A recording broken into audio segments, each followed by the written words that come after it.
Let's get you ready for your first drive.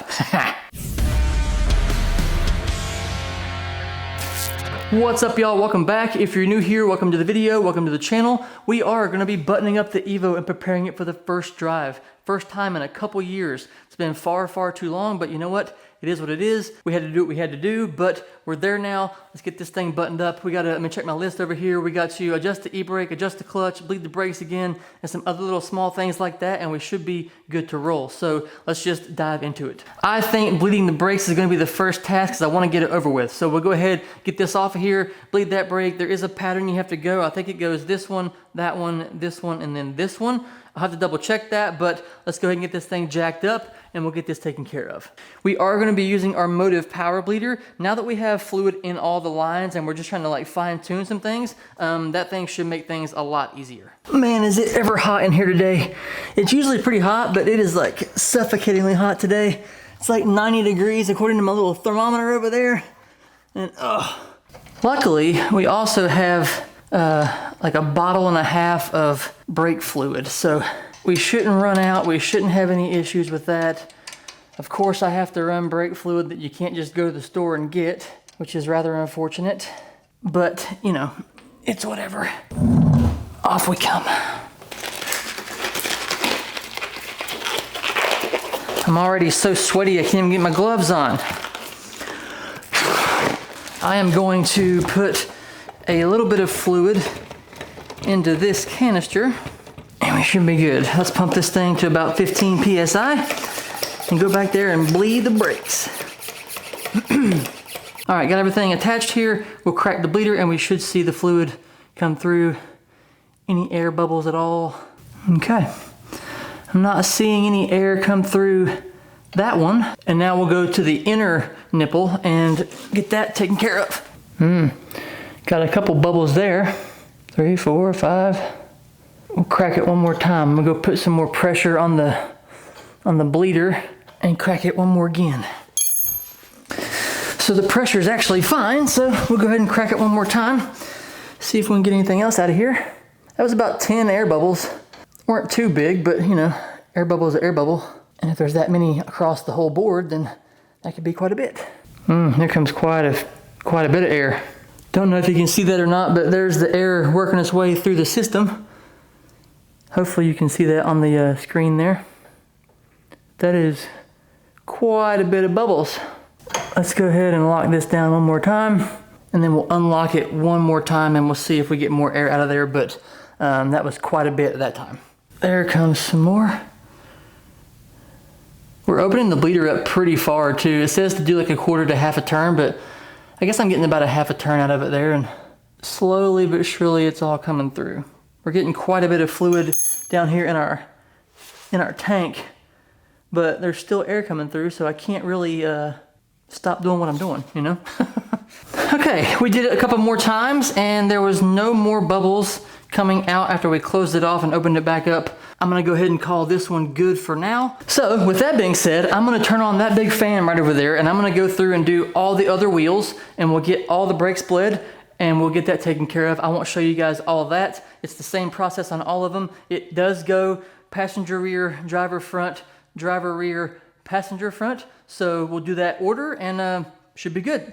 Some of you guys might say, why don't you just open the door all the time? Well, the house faces the sun all day. It never is not in front of the house. So it just lets more hot air in. And so that's why I keep it shut and just have a fan going. So some days it gets a little bit unbearable and I just deal with the heat, but yeah, that's why. Okay, all the brakes are bled. There were really only a couple in the rear. The inner bleeders had a lot of air come out of them. So maybe that was all we got because the front brakes had absolutely nothing coming out of them. It was just straight up fluid. So I'm pretty confident that the front ones are bled all the way. And given the fact that we just went through like an entire bottle of brake fluid in our little drain thingy back there, I'm pretty confident that the ones in the rear are also good to go now as well. So we will see once we get the car down and we go to move it if we have a spongy pedal or not. And down we go. Now, what we can do is release the pressure right here.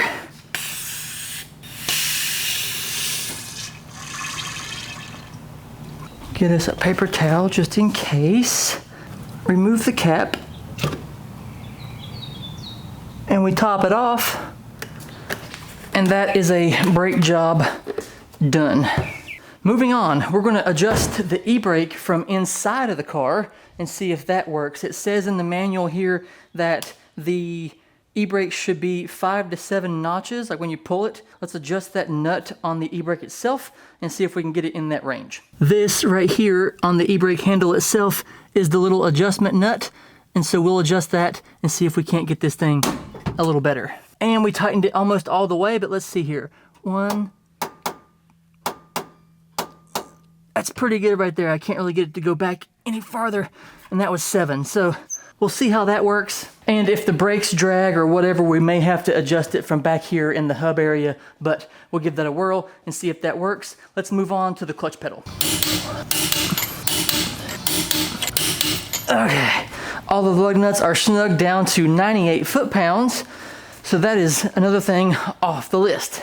Okay, next we gotta adjust this clutch pedal, because when I started it and went to move it the other day, it is almost like immediate. Like as soon as my foot even begins to move, it wants to like jump forward. So we gotta crawl up into the dash here, go up into there and adjust. There's a little nut on there. We gotta adjust some of that and get a little bit more play into the pedal itself. Everything else felt really smooth whenever I went to move it. And so, yeah, we'll just adjust this pedal and it should be much, much better. Also, don't mind that wiring under the dash. I just put that panel back on there so it wasn't hanging down by the pedals, but I have to adjust, fix, and loom a lot of the wire inside the car. This task is such a pain in the ass to do, just in general, but it's even more of a pain when there's a seat in the car because I can't get in the floor and like lay down long ways, but gotta do what we gotta do. Can I get to it from right here? No, of course not. What was I thinking? That's a big fuse panel there. Anyway, let's just crawl into this thing and do what we gotta do. I can't really see it. There it is. Oh, is it not a 12? What are you? Is it a 10? Is it not a 10 either? What is it? Watch it be like an 11. Oh wait, there we go. Nope, never mind. Okay, so we got the nut moved out. But now, the bigger issue is I'm gonna have to unhook the pedal here. And then I can twist this clevis where I need to twist it. Ow! Oh, come on. Okay, got that. My arm is stuck. There we go. We'll get it, we're almost to the end of the thingy here. All right, we'll just try this. Let me get my arm back under here. Ow. Ouch. Okay, so now, in theory, we should have more play. But I guess we won't know until we try it, right? I guess there might be a way to know. We can probably just go into the manual here and see what it tells us. On vehicle service, turn up the carpet, and there's no carpet in the car, so skip that step. Measure the clutch pedal height, 202 to 206 millimeters from the clutch pedal stopper to the clutch pedal. Do not push master cylinder push rod. If the height of the clutch pedal is outside standard value, loosen the setting nut and adjust the pedal height to standard value. Measure the clutch pedal clevis pin play, 1 to 3 millimeters. But if the clutch pedal clevis pin play is not within standard value, loosen the nut and adjust the clevis. Number 6, after completing the adjustments, confirm that the clutch pedal free play measured at the face of the pedal pad and the distance between the clutch pedal, the face of the pedal pad, and the clutch pedal stopper when the clutch is disengaged are within standard value ranges. Standard value is 4 to 13 millimeters and 114 millimeters. If clutch pedal free play and the distance between the clutch pedal and the clutch pedal stopper when the clutch is disengaged do not agree with the standard values, it is probably the result of either air in the hydraulic system or a faulty master cylinder. Clutch cylinder or clutch. Bleed the air or disassemble and inspect master cylinder. Well, the clutch master cylinder and all that stuff's brand new, as well as the line, so we'll do this measuring and see what we can find. If it's outside the value, then it might have air in the system, so we'll have to bleed the clutch again. So that's not a big deal. Let's see what we got. Okay, let's see here. It looks as though, I mean, that's, based from what I can tell here, I mean, that is right at 8 inches to the face of the pedal. So let's do the clutch pedal play. This will set our little thingy to 3 millimeters. Okay, we're set at 3 millimeters. Let's see if we get more play. I mean, that is quite a bit of, that's a very tough measurement. It says clutch pedal free play is 13 millimeters. Let me try that. We'll set our little gauge here to 13 millimeters and see if that does what it's supposed to do. I mean, that's about right. From the looks of things, that's 13 millimeters exactly. Okay, well, now I guess we measure how far it is from the stopper to this point. That's supposed to be 114 millimeters. 4.5 inches. No, that's spot on. Okay, well, as far as I can tell, that is correct. So we'll have to start the car and try to use the clutch and see if it actually is correct. And if not, then we'll have to look at it again, or that might just be how the clutch is. Super, super touchy. Okay, we're back out here, and while we're getting things prepped and ready to go for the first drive, I thought I might as well go ahead and put on the AC fan. I was going to replace it and wire in a new fan, but talking to STM, they recommend doing the OEM one. They didn't have any in stock, and they haven't gotten back to me yet on if they can get it or not, but I'm going to go ahead and try to restore mine. I've already got it taken apart. I'm going to put some Cerakote trim coat on this fan like shroud, and we'll see how this thing looks. I'm going to scuff up and sand up and paint the motor, and then we should be good to go, and it should look as good as new if I am able to do what I think I can do in my head. Here is a little before of the shroud. It's like all faded out, sun faded. It's not in terrible condition. It's just, it's not as black as it once was. So let's see what this Cerakote can do to this. And boom, here is the after. Man, look how this thing shines. That Cerakote stuff does a really, really good job. We'll see how it looks when it dries, but man, as of right now, this thing looks brand friggin' new. You know what, let's go ahead and install this thing too. It's been sitting in the bag for far too long. We just spent 45 minutes avoiding a pretty serious crisis. Let me explain. So, we're putting the carbon fiber thing on, right? We got these two bolts in up top here, and I was like, we'll put it in the bottom ones. This hole doesn't line up, so I can't put one in there. So I was like, well, I'll put one back here. And then I was taking it back out because it got tight before it was all the way against the cover, so it's just too long. But I was taking it back out, and it dropped out of my hand, and it fell inside of the water pump pulley right there. If you've never seen the inside of those or the back of those, it's just a hollow pulley right here. And it was laying in the tray of the pulley, like on the inside of it. And there's no way to get to it on this side. There's only one little slot right over here by the water pump itself. And I tried for so long to get that thing out of there. That is the one downfall of titanium bolts, is if you drop it in somewhere, there's no magnet. You can't get it back out with a magnet. So luckily, I tell you what, this endoscope thing that we bought for the gas tank project, this thing has came in so handy, well beyond the gas tank project. I am super glad to have that thing in the toolbox now. I hope I don't ever have to use it again for something like that, but it definitely worked because I could stick the camera down in there, see where it was at, and then I took an Allen wrench and had to like fish it out a little bit with that and just walk it up the inside of that pulley. That was tough, but finally, after almost an hour, we got it out. Thank goodness, because the only other option that I would have known to do that is to take off the serpentine belt and the water pump pulley to get it out of there.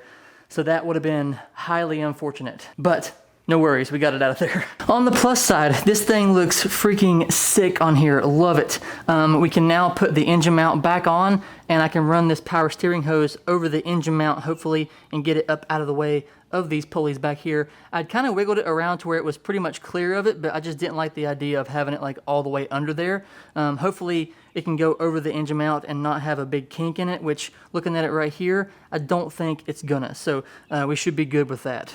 Okay, now that all that stuff is done and installed, I wanna move this thing. So let's start it up and we'll see if what we've done to the clutch as far as the adjusting did anything at all to the pedal feel, and hopefully it won't wanna like jump forward whenever my foot moves like this much. Woo! Hopping and cracking.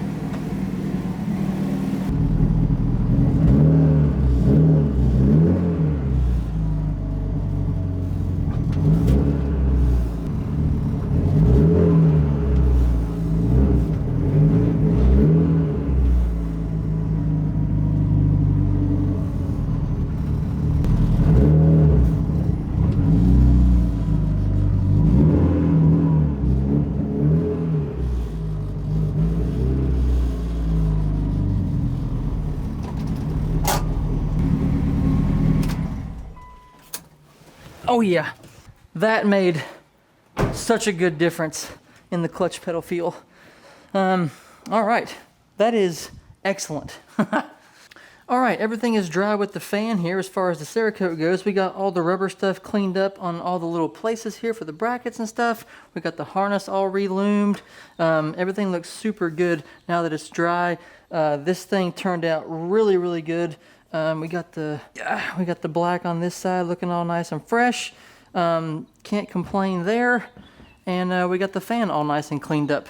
Looks brand new. So I'm gonna let this dry a little bit longer, and then we'll put it all back together into the housing there, and then we should be good to go. Okay, so we got the fan all cleaned up and put back together. The wiring harness is attached. We got all the rubber grommets cleaned up. We resprayed these metal grommets to go into the back side of this thing here. And we also went from this super cruddy, poopy, corroded hardware to some fresh stainless steel hardware. We got the nut right there, and we got some fresh new Allen bolts in there, and that should make things last for quite a while. So let's go ahead and put this thing back on the car. Oh yeah, check that out. Nice, shiny, clean. We got some fresh titanium. That's one good thing about having extra tie hanging around everywhere. You can put it on pretty much anything. So we are, yeah, I think that's about it. So the clutch feels great. The brakes feel great. We fixed everything that I know to fix. The cam cover's on, all that good stuff. Everything is as good as I can get it. I think it's in the universe's hands now. I think it is time for the first drive.